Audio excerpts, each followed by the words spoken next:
प्रिय विद्यार्थियों, आज हम बीए द्वितीय वर्ष कला हिंदी साहित्य के प्रथम प्रश्न पत्र के लिए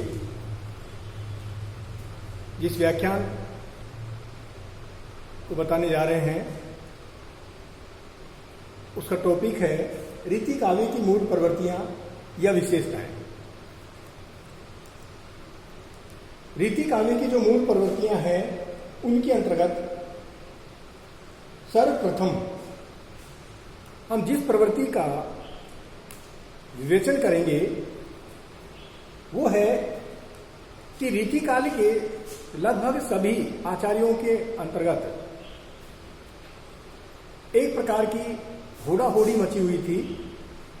वे सभी आचार्य अपनी अपनी विद्वता, जिसको हम आचार्यत्व कह सकते हैं, उसका प्रदर्शन वो करना चाहते थे। तो सबसे पहली जो रीति काल की प्रवृत्ति मान सकते हैं वह है आचार्यत्व प्रदर्शन अथवा रीति निरूपण। रीतिकालीन कवियों की मूल प्रवृत्ति रीति निरूपण की रही है, क्योंकि जैसा नामकरण है रीतिकालीन काव्य, तो उसके अंतर्गत यहाँ रीति का ही निरूपण संभव होगा। इसमें पहली प्रवृत्ति उन कवियों की है जिन्होंने काव्यांगों का संपूर्ण विवेचन किया है, जैसे चिंतामणि कवि, देव कवि, कुलपति मिश्र, भिखारी दास, सोमनाथ आदि।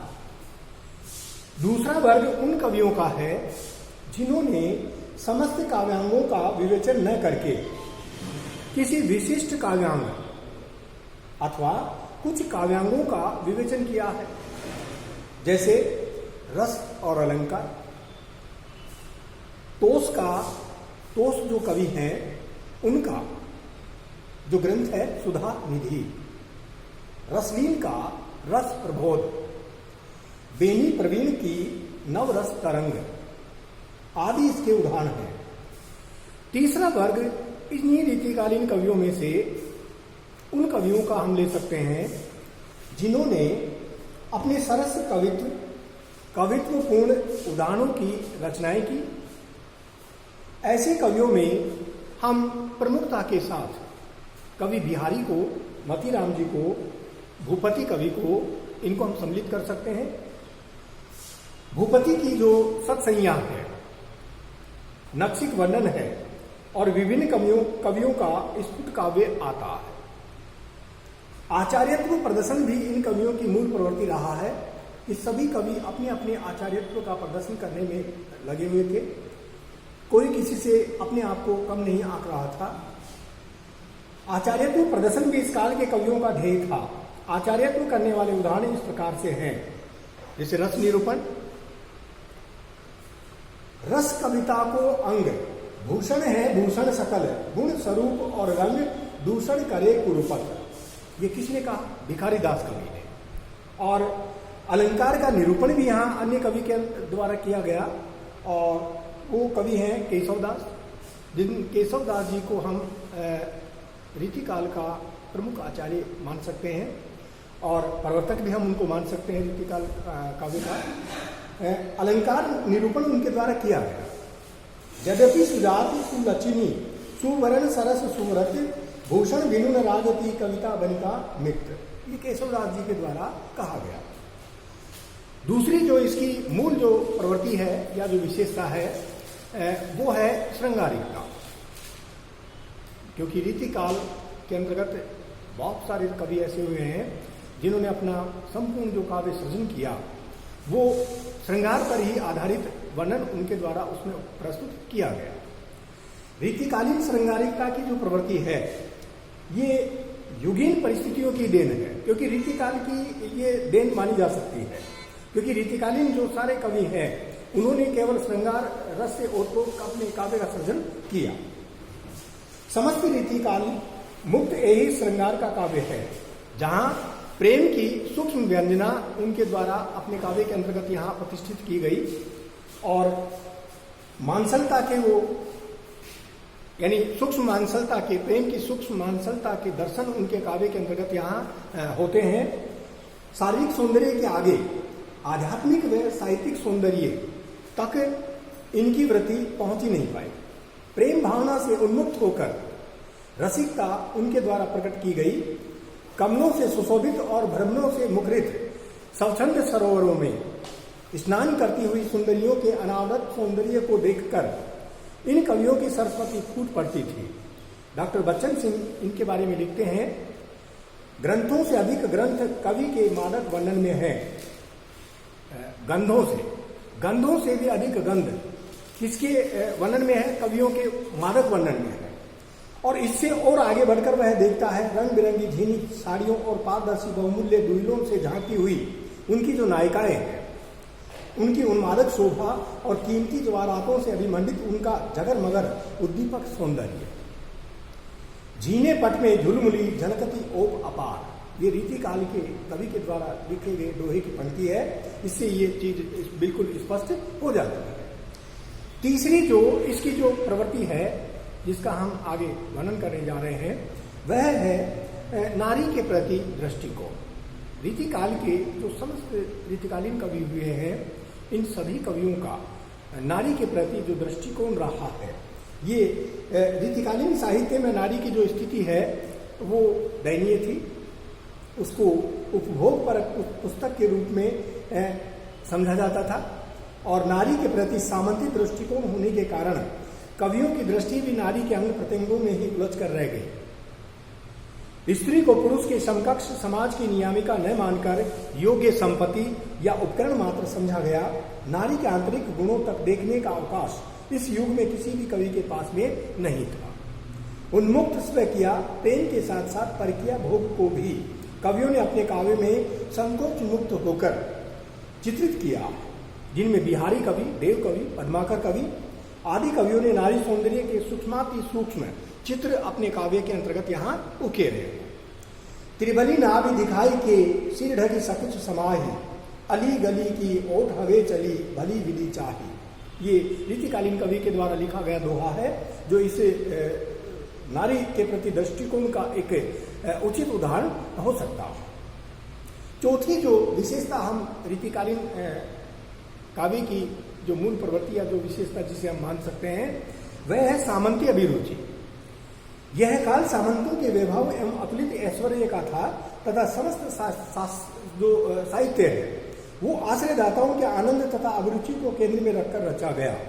इसमें कवि की रुचि यहाँ विशेष नहीं हुआ करती थी, अपितु आश्रयदाता की रुचि इसमें महत्वपूर्ण थी कि आश्रयदाता उस काव्य को पसंद करता है या नहीं करता।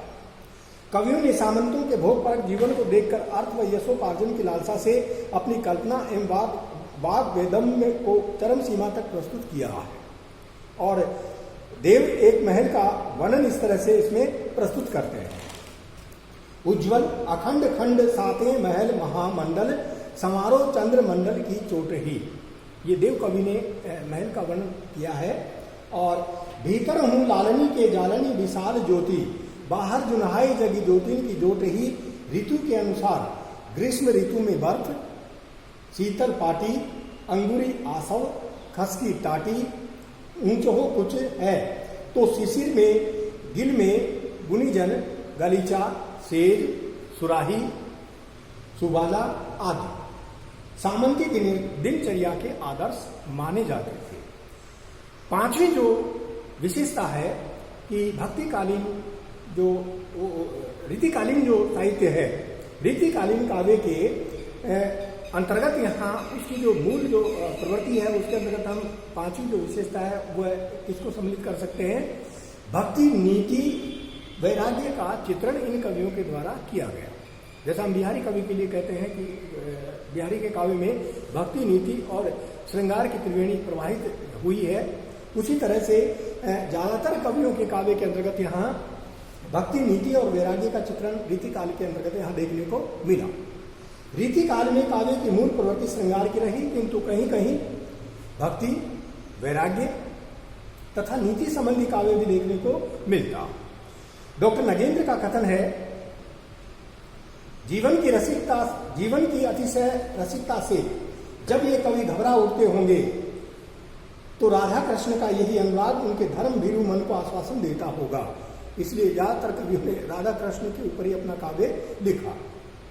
इस प्रकार रीतिकालीन भक्ति एक और सामाजिक कवच और दूसरी ओर मानसिक शरण भूमि के रूप में इनकी रक्षा करती थी। ये डॉक्टर नगेंद्र के द्वारा इन रीतिकालीन कवियों के रचित काव्य के लिए लिखा गया। भक्ति का जो दोहा है, तनि तीरथ परिराधिका तन दुतिकर अनुराग, जिहि ब्रज केल निकुंज मग पग पग होत प्रिया।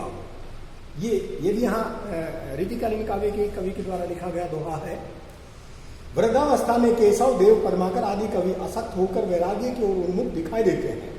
ऐसो जो हो जानतो कि जेहे तू विषय के संग, एरे मन मेरे हाथ पांव तेरो तोड़ दो। यानी इन कवियों ने ऐसा लिखा है कि हे मेरे मन, यदि मैं प्रारंभिक अवस्था में ही तेरी इस प्रवृत्ति के बारे में जान लेता कि तू सांसारिक विषय वासनाओं में लिप्त हो रहा है, तो मैं तुझे उसी समय पकड़ लेता और पकड़ कर तेरे हाथ पांव तोड़ डालता। अब छठी जो विशेषता है रीतिकालीन काव्य की, जो प्रवृत्ति के रूप में या विशेषता के रूप में जिसका हम वर्णन कर सकते हैं, वह है कि प्रशस्ति की काव्य रचना। राजाश्रय में रहने वाला जो कवि है, वो जिसके राजाश्रय में रह रहा है, उस अपने राजा की प्रशस्ति का गान अवश्य करता था। अगर वो ऐसा नहीं करता था तो उसको राज सम्मान और राजाश्रय प्राप्त नहीं होता था। इसलिए ये मूल प्रवृत्ति उस समय के रीतिकालीन कवियों के अंतर्गत यहाँ देखने को मिलती थी। इस काल की श्रृंगार धारा के मध्य वीर रसात्मक तथा अपने आश्रयदाताओं की प्रशंसा परक काव्यों की एक विरल धारा वहां प्रवाहित हुई। हिंदुओं के गौरव का, जातीय श्रेष्ठता का, धर्म की रक्षा का उद्बोधन इस काव्य का प्रधान स्वर था, जो कवियों के द्वारा अपने काव्य में यहाँ उसको सृजित किया गया। साथ ही राजश्रय में लिखित साहित्य में अपने आश्रयदाता की वीरता का वर्णन भी कवियों के द्वारा किया गया। दानशीलता, कि वो कितना दान देने में प्रवीण है, दयालुता, उसका राजा कितना दयालु है, और उनका अतिशयोक्तिपूर्ण ढंग से वर्णन करना, ये इस काव्य में परिलक्षित होता है। भूषण कवि, सूदन कवि, पद्माकर कवि आदि कवियों ने ओजस्वी तथा वीर रस से परिपूर्ण अपनी रचनाएं लिखी है। और भूषण कवि की लिखित जो पंक्तियां हैं वो है, भूषण भनत महावीर बलकन लाग्यो, सारी पात शाही से उड़ाए गए जीरे, तमक के लाल मुख शिवा को निरख भये, स्याही मुख औरंग सिपा मुख पियरे। यानी जब वीर शिवाजी को क्रोध आया तो क्रोध आने के कारण वीर शिवाजी का जो मुख है वो क्रोध से तमतमाकर लाल हो गया, और इस तरह से औरंगजेब का जो मुंह है वो काली स्याही की तरह काला हो गया, और इस तरह से उसके जो सिपाही थे उन सिपाहियों का मुंह है वीर शिवाजी को क्रोधित देखकर यहाँ पीला पड़ गया। तो ये वर्णन जो है, ये रीतिकालीन जो कवि हैं उन रीतिकालीन कवियों ने अपने अपने काव्य के अंतर्गत ऐसा जो वर्णन किया है कि वह वर्णन यहाँ अपने या तो राजा की प्रशंसा के अंतर्गत किया है, प्रशस्ति के अंतर्गत किया है, या फिर नारी का जो श्रृंगार परक वर्णन उनके द्वारा प्रस्तुत किया गया है, संयोग श्रृंगार और वियोग श्रृंगार, तो वो देखने लायक है। जैसे कवि ने लिखा है कि अंग अंग नग जगमगे दीप सिगासी दे है, दिए बढ़ाए हु रहे बड़ो उजारो गे है। तो यहाँ जो नारी के अंग प्रत्यंगों का और उसकी शारीरिक सुंदरता का जो एक अनूठा वर्णन रीतिकालीन कवियों ने अपने काव्य के अंतर्गत जो लिया है, वो वास्तव में एक बहुत बड़ी बात है। प्रिय छात्रों, बस केवल आज इतना ही। अगले व्याख्यान में आपको और रीतिकाल काव्य की विशेषताओं के बारे में या रीति काव्य के बारे में विस्तार से यहाँ बताया जाएगा। धन्यवाद।